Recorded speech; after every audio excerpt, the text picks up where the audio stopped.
So, first question I want to get out to you today, Pete. How did you get started in mixed martial arts? So, I started wrestling in high school, and I graduated high school in 2005, so I'm kind of an old man. But, that was right around the time The Ultimate Fighter was gaining a lot of popularity before the UFC was really well known. That's why they made The Ultimate Fighter, was to bring more attention to the sport. And like back then, The Ultimate Fighter wasn't guys not in the UFC. It was guys in the UFC that they really wanted to highlight, put in a house, show how, toxic people can really be, and how unhealthy fighters are, and how they interact with each other outside of the sport. And like, it was reality TV with fights every week. It was awesome. But, back then it was like a pipe dream. Like, is that something I could really do? Like, after wrestling practice, me and my buddies would fool around and like take each other down, start throwing punches, this and that. And it was, something I just kind of like put on the back burner. I ended up going to college, playing rugby. And then towards the end of college, when I was done playing rugby, one of my buddies grabbed me and was like, "Hey, we got to go downtown." And let me back up. I went to school out in Denver, Colorado. So one of my buddies, a local kid from Colorado, was like, "Hey, there's this up and coming dude who's going to be in the UFC one day. He teaches Muay Thai down at this gym. I think we should go check it out. Like, it'll be a blast, X, Y, and Z." And that kid was Brandon Thatch, who is a UFC vet. He actually had some issues with his neck, so he no longer competes in the UFC. But he was only a couple of years older than me he is a couple of years older than me. But we went down there, started training with him with the Muay Thai. They noticed that I had some wrestling. I was doing Brazilian Jiu-Jitsu down there, and one thing led to another, and they invited me to some of the fight team trainings. And my senior year spring break, instead of going on vacation, they invited me to fight team training, and I was down at that gym every day, and it really sparked something in my heart. And I found something that like I could continue to be competitive with, that I really enjoyed and loved. And, it didn't work out for me to fight while I was in Colorado, between working and school and being like 22 years old and not giving a fuck and partying like an animal. Fast forward a couple of years, I moved home. My cousin was fighting, and, as an amateur, and I'm like, "Zach, man, hey, you drive by my house every day to get to the gym. What are the chances you can pick me up and I can go train with you every day?" And one thing led to another. I watched his first fight, not his first fight, but since I had been home, I went home. When I moved home, I went with him to one of his fights, looked at the local competition, and I was like, "Man, I can compete here. This is something that I can really do if I put my heart into it." And took my first amateur fight against now a teammate, but took my first amateur fight. We beat the shit out of each other. It was like a hockey fight for 15 minutes. I ended up losing, but it really sparked a deep passion within me. Like, I lost my first amateur fight, and I was just like, "Coach, get me another fight tonight. Like, this is just like wrestling. Like, give me another shot. Like, I'll beat the next guy. Let's do this." And he was like, "No, Peter, listen, you can't fight again for like another 6 to 8 weeks. You don't get to fight multiple times in the same night. This isn't like the old days. You know what I mean? Like, there's the commission. We have to get you medically cleared, X, Y, and Z." But, losing that first fight just like made me so hungry for a win that I just dove into it. You know what I mean? And I haven't looked back since. Great. Can I ask, you'll probably say yes, but do you think that in hindsight, that first loss was a good thing? Oh, absolutely.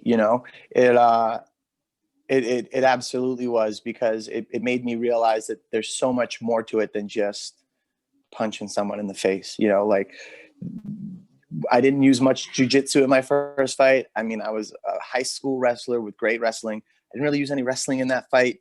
The second fight, I came around and I was just slamming the kid left and right all over the cage. It was awesome. But that first fight, man, like, if I hadn't lost and it was like a cakewalk, maybe I wouldn't have fallen in love with it the way that I did. Yeah, great. I thrive with adversity. You know what I mean? And I knew that I was better than how I had performed, and it just really made me dive in deeper to get better. Great. And this will be on Saturday. Will be your second official UFC fight. You obviously had 2 fights throughout this COVID era, the pandemic, and all of that. How difficult has it been with these restrictions in terms of movement, in terms of quarantine, in terms of corners. Give me a little bit of info about that. Yeah. So training wise, it's been awesome. It's been different, but it's been awesome because, Boston is just getting shut down again.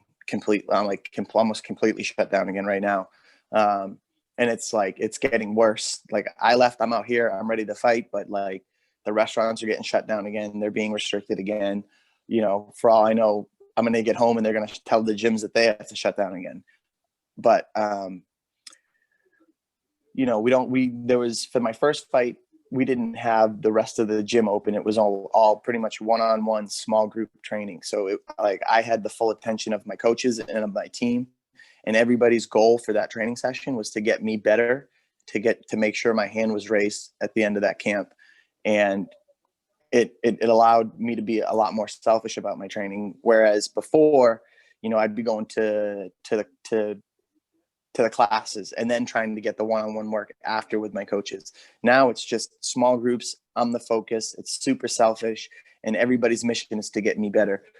So it's like, it's two sides of the same coin. Like, would I love to have big group classes and big sparring sessions and a ton of motherfuckers to train with? Yeah. But because of what's going on, we have to select these small groups of people that are really going to push me to be better. So it's almost like a blessing in disguise. And then as far as corners, man, like Joe Lauzon isn't coming out this week because his son tested positive for COVID the day before he was supposed to leave. So, I went from having Joe Lauzon, Crew Mark Delagrati, and my other coach, Andy Cody, to, all right, shit, it's just Andy and Crew.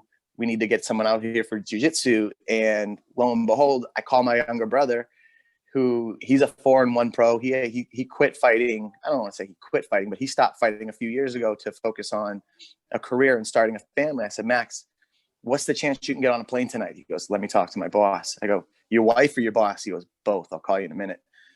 Calls me back. He says, bro, where do I got to get a test? I'm good to go. I'm getting on a plane. Let's do this. So we scrambled the last 2 days, and now I got my younger brother, like, fucking, he's on a plane right now on his way out to Vegas to corner me tomorrow night. And it's fucking awesome, dude. Like, it's like, it couldn't have worked out any better. So like, yeah, we have some adversity, but I've got the people behind me to keep on these things. And like the guy that I used to fight for, Cage Titans, Mike Pulver, he's been a big help in all of it, because I called him and said, hey, listen, this is what we got to, this is what's going on. And he's like, I'll get on a plane right now.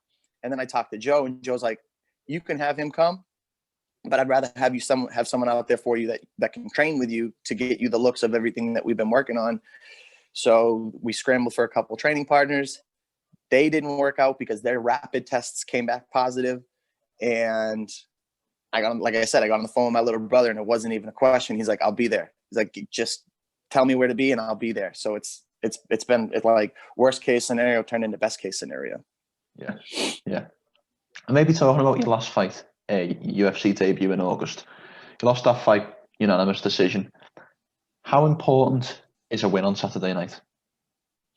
Man, I got to put a W on my name. We just saw the UFC cut a bunch of dudes and they cut a bunch of people, cut a bunch of athletes. So, I have to understand that my name could be on that chopping block if I lose tomorrow night, or Saturday night. So my goal is to go in there and rip this kid's fucking head off fast, get in and out, first round finish, just like I used to do in the old days when I was still fighting on the local scene, and really, really put some cred on my name out there. So winning this fight has been, the supreme focus of my existence for the last 8 weeks.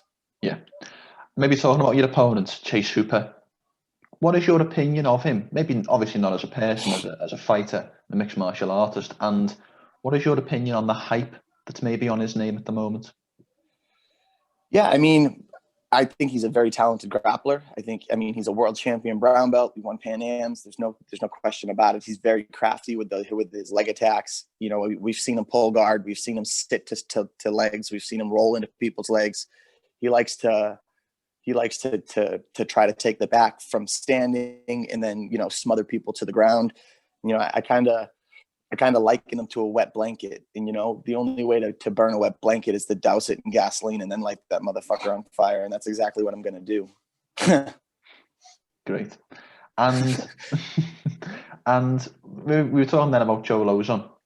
Firstly, how long have you been with Joe Lauzon, and how much has his experience and his knowledge of the game helped you grow as a fighter? I've been with Joe, I want to say I'm coming up on 2 years now. It was a later move that it was a decision I made later in my, obviously more recently out of the last 10 years that I've been training. And Joe's going to go down as one of the toughest motherfuckers to have ever stepped in the octagon. Like, he is a bad dude. He's a future Hall of Famer. He gets the job done. He doesn't care what it looks like. He will finish his opponent by all means and by any means necessary. So to have someone with that pedigree giving me the insight as to how they would approach the fight, it just gives me so much more confidence. It's not like, hey, I think this would work. He says, hey, this is how I would do it. And this is how I would beat him. And this is how I want you to perform. And this is how you're going to beat him. And what we can take away from my fight with Zalal is that, Zalal is let's say, I think he's like 11-2 or 11-3 right now. And like, he ran through his local circuit, submitting everybody. He has, let's say, out of his 11 or 12 wins, he has like 9 or 10 first round finishes, all by submission. And we saw that whole second round. I defended him off my back. Granted, he was on my back and I didn't get up, but my jiu-jitsu was on point to shut his offense down. So what that translates to is Joe's showing me the shit that works, and I'm able to retain it and put it to work when I need it, which is awesome. Because what you see with a lot of fighters is you work on something in one camp and it usually doesn't get implemented for a fight or two, because there's that muscle memory, there's that retention that comes in. And Joe's been able to give me a game plan that I'm able to use right away to keep it simple and to keep it effective.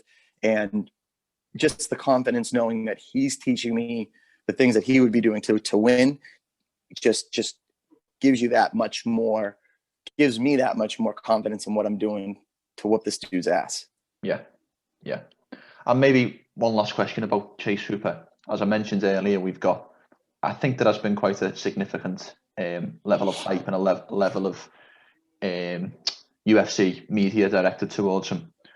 Do you feel like the company, maybe not necessarily the company, but certainly the fan base, are expecting Hooper to beat you on Saturday night? And if so, what are you going to do to prove them wrong?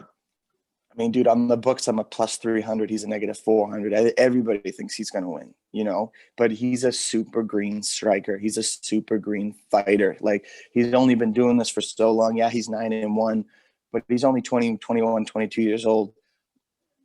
I'm 34, dude. I've been doing this for a long time.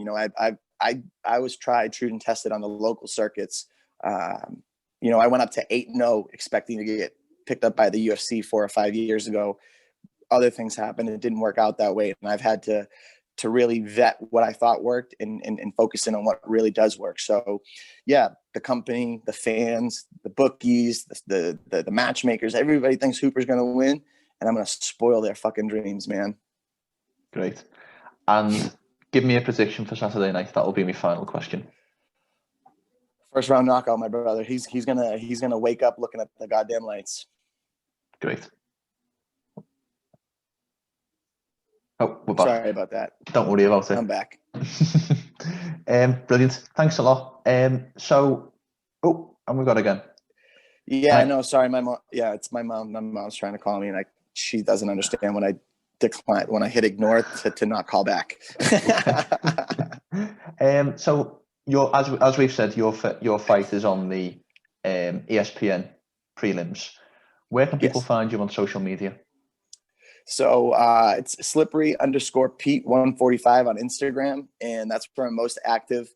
But I mean, if you search Slippery Pete on Facebook, you'll find me. On Twitter, I'm at Slippery's World, and I just got on Parler as well. So if you want to see what kind of crazy stuff I'm sharing over there, jump on there as well.